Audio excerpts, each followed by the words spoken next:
नक्कीच दत्ता साने काकांचा आशीर्वाद यशच्या मागे नक्कीच असेल आणि ते नक्की निवडून येतील. मग बिनविरोध दिलं पाहिजे का त्यांना? दिलंच पाहिजे सर, कारण तसं कामच आहे त्यांचं. काकांनी आमची खूप कामं केलेली आहेत. काकांनी खूप कामं केली. खूप कामं केली. आम्हाला काकांचा खूप पाठिंबा होता. ज्यांनी काकांनी ज्यांना मदत केली ते यशच्या मागच जाणार. यशच्या मागेच जाणार. तुम्ही सुद्धा यशच्या पाठीमागे? हा, यशच्या पाठीमागच जाणार.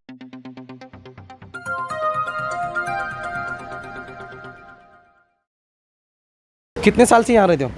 यहाँ तो मैं कम से कम नहीं तो 10-12 साल से. 10-12 साल से. दत्ता काका साने को जानते हो? हाँ, दत्ता साने काका साने का. काका साने को जानते हो? हाँ, जानते हैं ना हम लोग. जानते हैं. हाँ. काम कैसा था उनका? अच्छा था काम. काम अच्छा था. उनका लड़का अभी चुनाव में खड़ा हो रहा है. अच्छी बात है, वो हम लोग का अच्छा है. चुनाव में खड़ा हो जाएगा तो अच्छा ही बात है. अच्छी बात है. लेकिन उसको चुन के देने के लिए आपका बहुत बड़ा हाथ है. देंगे उसको चुन के? देगा क्यों नहीं. और जो अच्छा काम करेगा तो देना ही पड़ेगा ना. उसके पीछे खड़े रहेंगे, यश के पीछे फिर हम लोग खड़े रहते हैं अपना शांती कॉलोनी में, पूरा खड़े रहते हैं अपन. खड़े रहेंगे. नागरिक आहेत माझ्यासोबत, त्यांच्याशी आपण संवाद साधणार आहोत. आप दत्ता काका साने इनको जानते हो? हाँ, जानते हैं ना. इस प्रभाग में उनका काम काज कैसा था? अच्छा था. अच्छा था. क्या लगता है उनका लड़का जो अभी चुनाव में खड़ा हो रहा है, अब क्या आप उसके पीछे खड़े रहेंगे? रहेंगे ना खड़े. रहेंगे. हाँ, रहेंगे. उनका काम अच्छे कैसा हैं, था? हाँ? काम अच्छा है उनका. अच्छा काम कर रहे हैं. कभी भी हम लोग सपोर्ट में है उनके. उनके सपोर्ट में है. तुम्ही दत्ता काका साने यांना ओळखता? कसं होतं त्यांचं कामकाज? सर त्यांचं काम एकदम चांगलं होतं. सर मी इथं जवळजवळ 8 वर्षापासून राहतोय. कारण त्यांचं काम पण चांगलं आहे. सर्वसामान्य नागरिकांना पुढे घेऊन जात होते. सगळ्याच नागरिकांना पुढे घेऊन जात होते. त्यांची आता राजकीय वाटचाल जी आहे ते सध्या त्यांचा मुलगा यश साने तो चालवतोय. कशा पद्धतीने पाहताय मग आता ते इलेक्शनमध्ये उभा राहत आहेत? नक्कीच दत्ता साने काकांचा आशीर्वाद यशच्या मागे नक्कीच असेल आणि ते नक्की निवडून येतील. मग बिनविरोध दिलं पाहिजे का त्यांना? दिलंच पाहिजे सर, कारण तसं कामच आहे त्यांचं. बरोबर. हो. भाजी विक्रेते आहेत, वर्षानुवर्ष या ठिकाणी भाजी विकतायत. तुम्ही काकांना ओळखता? हो, ओळखतो. किती वर्षापासून ओळखता? 20 वर्षापासून. मग काकांचं काम प्रभागात कसं होतं? 1 नंबर काम काकांचं. 1 नंबर होतं. मग सध्या आता त्यांचा मुलगा आहे, त्यांची राजकीय वाटचाल चालवतायत, ते येणाऱ्या इलेक्शनमध्ये उभा आहेत. कसं पाहता याकडे तुम्ही? चांगल्या दृष्टीने 1 नंबर. त्यांच्या पाठीशी उभे राहणार? हो, उभं राहणार. त्यांना बिनविरोध दिलं पाहिजे का? मग बिनविरोध.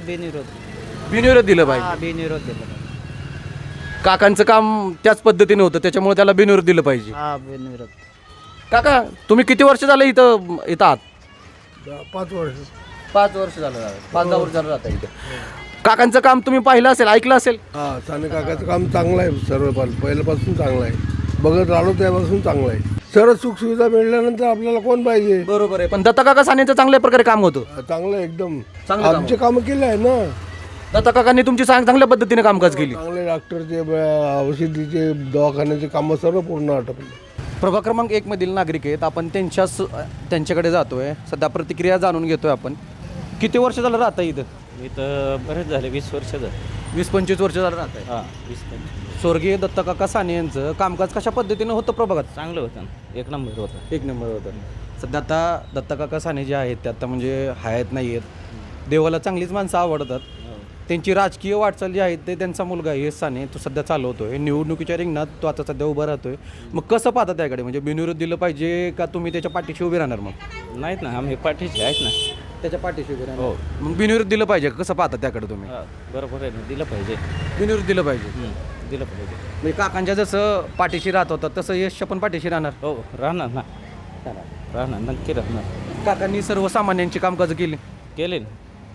केले चांगले केले. काकू स्थानिक आहे तुम्ही, किती वर्ष झालं राहता इथे? इथं आम्हाला 20-25 वर्ष झालं. आम्हाला 82 साली जागा घेतलेली ही. तुम्ही तर काकांना जवळून पाहिलंय. मग जवळून पाहिले. काकांनी आमची खूप कामं केलेली आहेत. काकांनी खूप कामं केली. खूप कामं केली. आम्हाला काकांचा खूप पाठिंबा होता. खूप काकांचा पाठिंबा होता. मग आता राजकीय दृष्ट्या त्यांचा मुलगा जो आहे तो सध्या आता निवडणुकीच्या रिंगणात आहे. कसं पाहता याकडे? म्हणजे त्याच्या पाठीशी तुम्ही उभे राहणार का त्याला बिनविरोध दिलं पाहिजे? मग आता काय सांगा, जनतेचा काय विरोध आहे? आता काय सांगा. तुम्हाला काय वाटतं? तुम्ही नागरिक आहेत, मग त्या यशच्या पाठीशी बना. आम्हाला वाटतं यावा यशने. यशनी यावं. हो. यशच्या पाठीमागे उभे राहणार. जसं काका पाठीशी उभा राहत होते. राहणार ना, सगळेच उभा राहणार ना. बरोबर. ज्यांनी काकांनी ज्यांना मदत केली ते यशच्या मागच जाणार. यशच्या मागेच जाणार. तुम्ही सुद्धा यशच्या पाठीमागे? हा, यशच्या पाठीमागच जाणार. स्वर्गीय दत्तकाका साने यांचं प्रभाग क्रमांक 1 मध्ये कामकाज कशा पद्धतीने होतं? चांगलंच होतं ना. मग आता त्यांचीच राजकीय वाटचाल त्यांचा मुलगा चालवणार आहे, सध्या प्रभागातून निवडणुकीच्या रिंगणात आहेत, कसं पाहता याकडे? त्यांनाच जनतेने कौल दिला पाहिजे. खूप चांगले आहे त्यांचं काम. काकांच्या पाठीमागं त्यांचं खूप चांगलं काम आहे. चांगले काम आहे, हो, म्हणजे त्याला बिनविरोध दिलं पाहिजे का? मग निवडून दिलं पाहिजे ना. जनतेने त्यांना बिनधास्त निवडून दिलं पाहिजे. बिनविरोध दिलं पाहिजे, कसं पाहता? विरुद्ध दिलं पाहिजे निवडून. बिनविरोध दिलं पाहिजे. हो, हो. तुम्ही सुद्धा त्यांच्याच पाठीशी उभे राहणार मग? हो हो हो